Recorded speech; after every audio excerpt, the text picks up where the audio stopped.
Conventional warfare से अलग होने वाला है।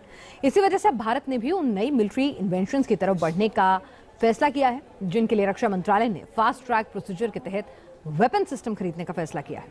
कौन से नए वेपन सिस्टम इंडियन आर्मी को मिलने जा रहे हैं, बैटलफील्ड में क्या होगा इन बारूदी हथियारों का असर, देखते हैं हमारी अगली वेपन रिपोर्ट।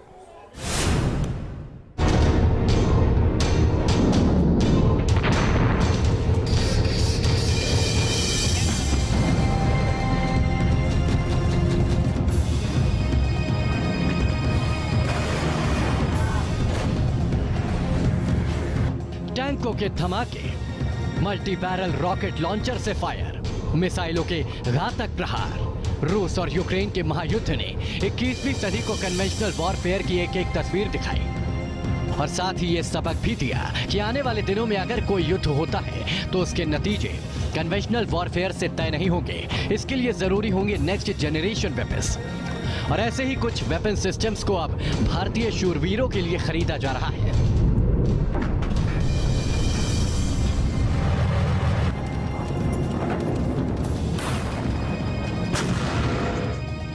नया इंडिया, नई पावर, जेटपैक।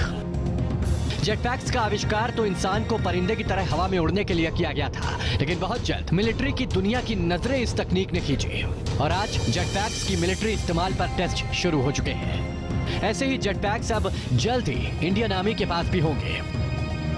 रक्षा मंत्रालय ने भारतीय फौज के लिए 48 जेटपैक्स खरीदने का फैसला किया है और इन जेटपैक्स को स्पेशल ऑपरेशंस के लिए इस्तेमाल किया जाएगा।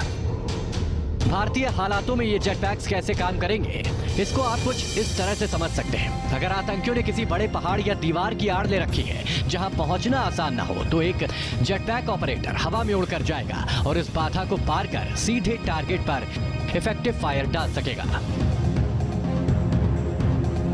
कॉम्बैट ऑपरेशंस के साथ ही साथ इस किस्म के जेटपैक्स को पहाड़ी इलाकों या फिर जंगलों में सर्विलांस और रिकॉन के लिए भी इस्तेमाल किया जा सकता है। यानी जिन इलाकों में फौजियों की टुकड़ियां जाकर गश्त करती है, वहां 1 या 2 फौजी ही जेटपैक के जरिए उड़कर जाएंगे और हालात का पूरा जायजा ले पाएंगे। नया इंडिया, नई पावर, T-3 ड्रोन। जेटपैक्स के साथ ही साथ इंडियन आर्मी के लिए रक्षा मंत्रालय 100 T-3 ड्रोन भी खरीदने वाला है। T-3 ड्रोन भी एक आम ड्रोन जैसा ही होता है, फर्क सिर्फ इतना है कि T-3 ड्रोन को एक वायर के जरिए ग्राउंड स्टेशन से कनेक्ट किया जाता है, जिसकी वजह से इस ड्रोन को कंट्रोल और ऑपरेट करना बहुत आसान हो जाता है। T-3 ड्रोन का दूसरा बड़ा फायदा है कि अपने कनेक्टिंग केबल के जरिए ये तस्वीरें ज्यादा तेजी से और बेहतर क्वालिटी के साथ ग्राउंड स्टेशन को रिले कर सकता है।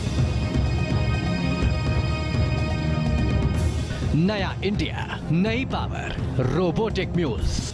इंडियन आर्मी के लिए फास्ट ट्रैक प्रोसीजर के तहत 100 रोबोटिक म्यूल्स भी खरीदे जाएंगे। ये रोबोटिक म्यूल्स एक आम खच्चर जैसे ही होते हैं, फर्क सिर्फ इतना होता है कि ये खच्चर से ज्यादा वजन उठा सकते हैं और दुश्मन के फायर पड़ने के हालात में भी ये म्यूल्स ज्यादा वक्त तक ऑपरेट कर सकते हैं। ब्रिटेन जैसे देशों ने जेटपैक्स का मिलिट्री यूज शुरू भी कर दिया है। इसी वजह से अब भारत भी इस नेक्स्ट जनरेशन वेपन सिस्टम को जल्द से जल्द फौज में शामिल करना चाहता है।